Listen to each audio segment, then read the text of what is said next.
With the NFL playoffs just 3 weeks away, we have a fair idea of who the playoff teams will be. There may be a few teams that could sneak in, but I think this is how the playoffs will look on the screen.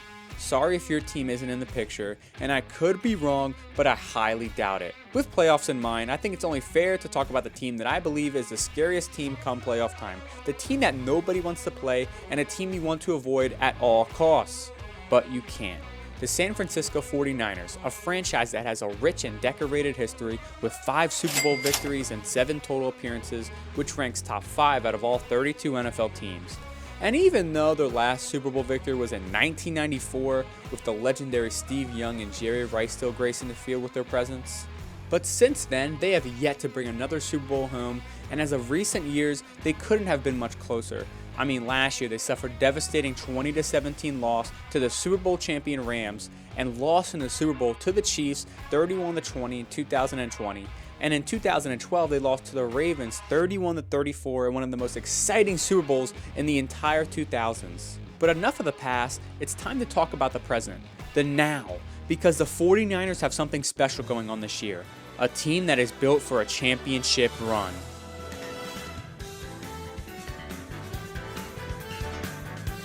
But what makes them so damn scary and good this year? Well, let's talk about it. The biggest reason they are such a threat to opposing teams is their defense, the number 1 ranked defense in the NFL and the most menacing defense you will face this year, that can perform against any offensive attack you throw at it. Just looking at the statistics, they are the number 1 rushing defense in the NFL, allowing a league low 74.7 yards per game, and at home it's only 60 yards per game. The second best is the Miami Dolphins at 85 yards per game, so there was a big discrepancy between 1 and 2. They are also number 1 in points per game allowed at 15 points, number 1 in total yards allowed per game, 11th best third down percentage, which is 37.84%. They are also 7th in sacks with 39 and top 10 in total sack percentage, with being 7th in total takeaways. So basically this defense can do anything and everything. But as we may know, stats don't tell the whole story. So let's take a closer look at their personnel. Dog.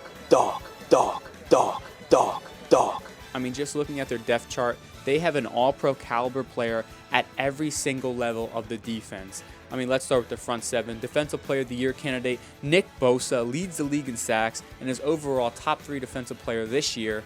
Then we move to the linebacker core. Fred Warner is a top 5 middle linebacker this year. And his partner right next to him, Dre Greenlaw, is also a top 10 middle linebacker this year, and they probably have the best linebacker core in the entire NFL. At the secondary, we have emerging star safety Talanoa Hufanga, a top 5 safety this year in my opinion. The dude has crazy safety instincts and hard-hitting ability like Troy Polamalu did. Jimmy Ward at free safety on the depth chart, but also plays a lot of nickel corner, I see, who is also playing their top 10 safety / nickel corner, I guess you could say. And even with their starting cornerbacks on IR, Jason Verrett and Emmanuel Mosley, Charvarius Ward and DeMondre Lenore have held their own this year to the point where you can't just pick on them. But even with the most talented players in the world, you still have to orchestrate a game plan and a scheme that fits their strengths in order to maximize player potential. And that's exactly what former linebacker for the Eagles and Texans, DeMeco Ryans, has been able to do.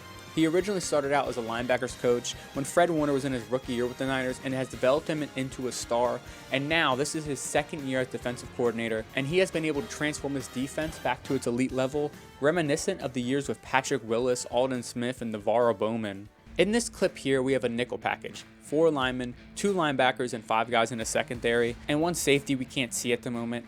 After watching this play multiple times, it looks like a zone match coverage. On the far side of the field, we have Jalen Waddle lined up by himself with no other wide receiver in the slot or a tight end.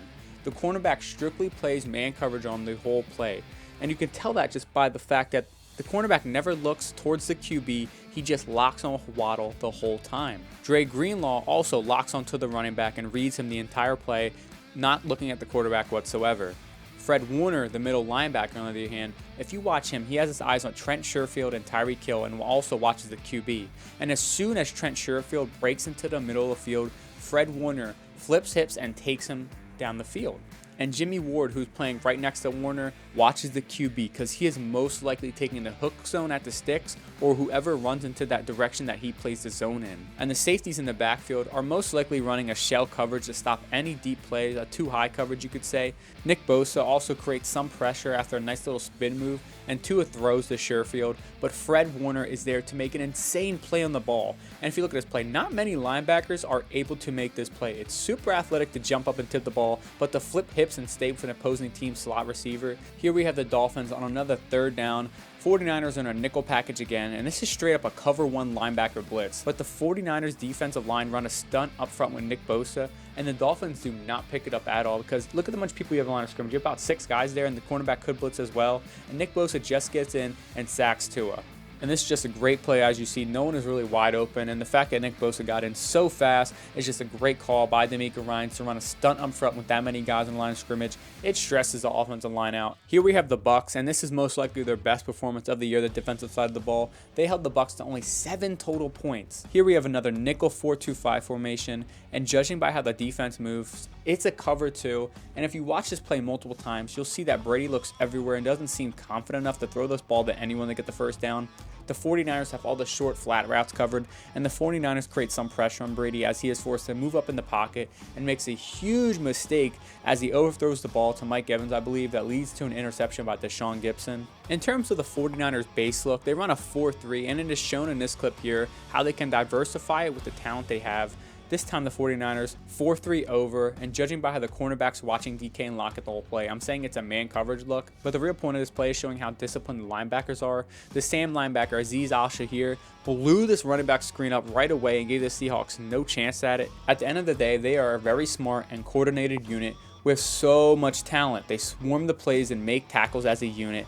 And with Nick Bosa, they don't really need to bring that much pressure. They've only blitzed on 21.1% of plays, which is the 12th lowest in the NFL. So they can drop back and play coverage and live with sending 4 men. I mean, they have probably one of the most talented linebacker coverage cores in the NFL. And just from this season, we have seen this defense play against some of the best units in football already, destroyed the Bucs, shut out the Saints, and held the Dolphins to only 17 points. They can and will perform in the playoffs because they're not a fluke team. I mean, they have star talent at every single level. But along with having the best defense in the NFL, their offense is also a huge problem as well. I mean, Deebo Samuel, Christian McCaffrey, George Kittle, Brandon Ayuk. But even with all their weapons, they are down to their 3rd string QB, Brock Purdy, who, if you haven't heard already, is way better than the 6th round last pick he was drafted in. He has played like a formidable starting QB in the NFL through 3-ish games. I mean, he came in for Jimmy Garoppolo in the Dolphins game and played great. 25 for 37, 210 yards, 2 touchdowns, 1 interception. The Dolphins aren't the best defense in the world, but they are known for putting a lot of guys on a line of scrimmage and just setting the house on QBs, engage 8 type of action right there. And I've stumped very good QBs with this before, like Lamar Jackson. It requires QBs to get the ball out fast, think fast, and anticipate throws. Dolphins send a house blitz at them, and they got one guy running free. Purdy has little to no time to make a decision and throws an absolute dot to George Kittle on 3rd and 10 while taking a massive hit. That's a phenomenal play, and especially someone who, I mean, is a rookie. Let's take a look at this play right here. Play action, and you see he just stands in there, looks comfortable, and delivers an absolute strike to Deebo Samuel. I mean, this is a perfect throw. You got a cornerback draped right over Deebo behind him, and a safety coming down here to make a play because he knows he's going to throw it to Deebo. Here we have a 3rd and 7 in the 49ers goal line, and Brock delivers a perfect slant pass to Jawan Jennings. And I know what you're thinking. It's just a slant. Like, come on, that's an easy throw. It's 5 yards, 7 yards. But there was a linebacker waiting to crack the wide receiver on this play. So if it's delivered a little bit too far forward, that wide receiver is going to go to the hospital. The one big proponent of his game that I like so far is this calmness and confidence he brings to the game. He looks like he deserves to be out there, and I guess that's just what happens when you scrimmage the best defense every week. Not to mention, he's also fairly athletic. He's not a Justin Fields type of guy that he has the ability to escape the pocket and pick up 100 yards a game, but if he goes unnoticed, there would be solid yards that you have to account for. And regardless of his athletic ability, this kid has a strong arm. He's very accurate and should only continue to get better. And Kyle Shanahan, as we know, is a very great coach and knows how to get his offensive weapons involved, either with screens or making them your lead back like Deebo Samuel. You also got Trent Williams, who should protect Brock Purdy from all danger. And even if Brock Purdy can't perform, this team, as we know, have the ability to run the ball down a team's throat. I mean, last year's playoffs, they ran for over 150 yards versus Dallas in the wild card round and ran for over 100 yards versus Green Bay in the divisional round. And at the moment, they currently average the 9th most rushing yards per game at 133 yards per game. And as we know, come playoff time, the weather conditions are very poor. It's cold out there, and a team that can run the ball down your throat is something that you have to worry about. And that's exactly what the 49ers can do. But yeah, the 49ers are just missing an elite QB once again. From what I've seen so far, Brock Purdy has the potential to be better than Jimmy Garoppolo. It's just going to take more than 3-ish games to really make that decision, but I don't think as of right now he's a QB that would lose them the game with bad decisions either.